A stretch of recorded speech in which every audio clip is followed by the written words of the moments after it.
Traders, welcome back to your own channel target bullseye. तो आज आया है टेक महिंद्रा के Q4 का रिजल्ट। तो सीधा हम चलते हैं, देखते हैं कि इन्होंने कितना डिविडेंड दिया है, डिविडेंड देने का मन बनाया है एंड इनके जो नंबर्स हैं कैसा परफॉर्म किया है इन्होंने इस क्वार्टरली एंड ईयरली बेसिस पे, एंड देन फिर हम चार्ट के ऊपर चलेंगे सीधा। तो अगर हम डिविडेंड की बात करें तो आप यहाँ पे देख सकते हैं the board of directors have recommended a final dividend of ₹30। तो इन्होंने जो डिसीजन है इनका ₹30 का डिविडेंड देने का, वो है कि फाइनल डिविडेंड ये ₹30 का आपको देंगे। उसके बाद हम सीधा चलते हैं इसके नंबर्स पे। यहाँ पे आपको सारे नंबर्स ही मिलियन में आपको देखने को मिलेंगे। तो सबसे पहले हम बात करेंगे क्वार्टरली बेसिस पे, दैट मीन्स इस क्वार्टर एंड पिछले क्वार्टर, एंड देन फिर हम बात करेंगे पिछले साल इस समय जो Q4 का रिजल्ट था उसके ऊपर।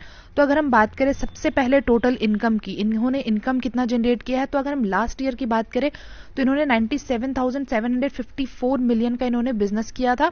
अगर हम इस मार्च की बात करें, इस Q4 की पिछले ईयर के कंपैरिजन, तो वो है 97,625। तो आपको ईयर ऑन ईयर बेसिस पे आपको जो टोटल एक्सपेंस है वो कम देखने को मिल रहे हैं। और अगर हम वहीं क्वार्टरली बेसिस पे भी देखें, लाइक दिसंबर 2020 और इस बार मार्च 31 जो मार्च 21 का है, अगर हम उसमें देखें तो आप देखेंगे कि पिछले जो क्वार्टर थे उसमें था 98,680 मिलियन का। दैट मीन्स यहाँ पे सीधा सीधा आपको नंबर्स घटे हुए दिख रहे हैं, जो कि कंपनी के लिए अच्छी नहीं होती है अगर किसी भी कंपनी के जो इनकम है उसमें कमी आती है। तो अब अगर हम बात करें टोटल एक्सपेंस की, इनके खर्चे की अगर हम बात करें, तो अगर हम पिछले साल के खर्चे के मुकाबले इस साल का खर्चा देखें तो आप देखेंगे कि नंबर्स आपको घटे हुए दिख रहे हैं। पिछले साल इस क्वार्टर में था 88,113 मिलियन और इस साल है 82,186 मिलियन। तो ऑब्वियसली आपको नंबर्स बहुत कम देखने को मिल रहा है, जो कि बहुत अच्छी बात है। एक्सपेंसेस इन्होंने अपने घटाए हैं इन ईयरली बेसिस। और अगर हम वहीं क्वार्टरली बेसिस की बात करें तो 81,000 था पिछले क्वार्टर, 81,521 मिलियन, एंड इस क्वार्टर है आपका 82,186 मिलियन।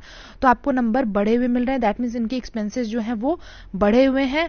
वहीं आपको खर्चे भी आपको आपको वहीं इनकम भी कम दिखा है इस क्वार्टर में, एंड खर्चे क्वार्टरली बेसिस पे आपको बढ़े हुए दिख रहे हैं। दैट मीन्स सीधा सीधा इनके जो प्रॉफिट आए होंगे वो डेफिनेटली आपको नंबर्स पिछले क्वार्टर के बेसिस पे आपको कम देखने को मिलेंगे।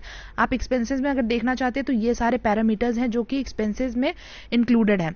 अब हम सीधा चलते हैं कि प्रॉफिट आफ्टर टैक्स कितना बना है इनका। अब अगर हम प्रॉफिट आफ्टर टैक्स की बात करें तो आप यहाँ पे देख सकते हैं सीधा सीधा नंबर्स जो आपको देखने को मिल रहा है। क्वार्टरली बेसिस पे बात करें, पिछले क्वार्टर था 12,901 मिलियन का इनका जो प्रॉफिट हुआ था वो निकल के आया था, और इस क्वार्टर आपको नंबर घटे हुए दिख रहे हैं बेशक, जो है 10,443 मिलियन। तो डेफिनेटली इस क्वार्टर में आपको जो इस कंपनी को जो प्रॉफिट हुआ है वो कम हुआ है, वो मुनाफा कम हुआ है। बट अगर हम ईयर ऑन ईयर बेसिस की बात करें, पिछले ईयर 7,264 मिलियन का इन्होंने बिजनेस इन्होंने प्रॉफिट किया था। बट जो ईयर ऑन ईयर बेसिस पे इस साल अगर हम देखें तो वही है कि 10,443 मिलियन का इन्होंने प्रॉफिट जनरेट किया है। तो क्वार्टरली बेसिस पे यहाँ पे कंक्लूजन यही है कि क्वार्टरली बेसिस पे कंपनी ने जो प्रॉफिट बनाया वो कम बनाया है, but year on year basis पे जो प्रॉफिट बनी है इस कंपनी की वो अच्छी बनी है। अब हम सीधा चलते हैं इसके ईपीएस पे। अगर हम ईपीएस पे नजर डालें तो ईपीएस आप देखेंगे कि जैसे जैसे नंबर्स फ्लक्चुएट होते हैं, प्रॉफिट जैसे आपके फ्लक्चुएट होते हैं उस हिसाब से आपके ईपीएस भी डिफरेंशिएट करते रहते हैं, फ्लक्चुएट करते हैं। तो अगर हम पिछले क्वार्टर की बात करें तो 14.98 था, और इस साल इस क्वार्टर की बात करें तो 12.37, दैट मीन्स ईपीएस भी घटा है। और अगर हम वहीं ईयर ऑन ईयर बेसिस पे बात करें तो पिछले साल 9.21 था एंड इस साल 12.37 है। तो ईयरली बेसिस पे जो ईपीएस है वो बढ़ा है, बट क्वार्टर बेसिस पे ये जो ईपीएस है वो घटा है। अब हम सीधा चलते हैं चार्ट के ऊपर और देखते हैं कि कैसा चार्ट ने भी अभी तक कंपनी ने स्टॉक मार्केट में कैसा परफॉर्म किया एंड आपको क्या करना चाहिए इसके लिए।